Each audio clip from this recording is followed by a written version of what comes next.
Main intéressante en NLVA, je décide d'isoler avec Roi 9 off, joueur dégénéré, vraiment, donc c'est important à noter, parce que le play va être basé justement sur l'image de ce joueur et de ce que j'ai comme note sur lui. Et les deux autres joueurs sont des joueurs qui sont plutôt passifs, qui ne te remettent pas énormément, donc je peux vraiment me permettre d'open cette main. Et donc les deux fold, lui va défendre, donc en gros il limp cool, paquet de main. Sur cette main, il décide de lead directement. C'est un joueur qui a un sizing très particulier, il fait très souvent pot.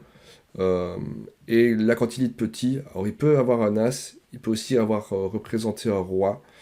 Alors j'ai un kicker qui est quand même très correct, donc je décide quand même de call. Il a évidemment toute une tonne de bluff. La dame sort, et là il check.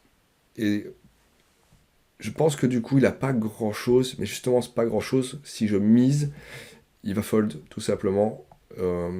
Et donc je préfère checker. Et ayant vu d'autres mains avant, je sais qu'il peut faire pot à la river et je suis prêt à call. Je check pour call s'il fait pot river parce qu'il va avoir une tonne de bluff. Et moi, si je fais pot maintenant, forcément, je lui prendrai pas. Donc, c'est vraiment pour moi ce qui va me rapporter le plus, c'est de call son pot. Sur le 6 de carreau, et là, c'est très très très important, il a snap pot. S'il a la couleur, il va obligatoirement réfléchir avant de miser. S'il a l'as, il va obligatoirement réfléchir avant de miser parce qu'il a peur de la couleur. Et s'il a la couleur, bah, il va vouloir réfléchir à la value. Il va pas faire pot. Donc là, c'est sizing, enfin son timing tel, sa line et le jour identifié me dit clairement que c'est un bluff, donc je n'hésite pas à bluff catch et il avait exactement ce que je pensais, un gros bluff.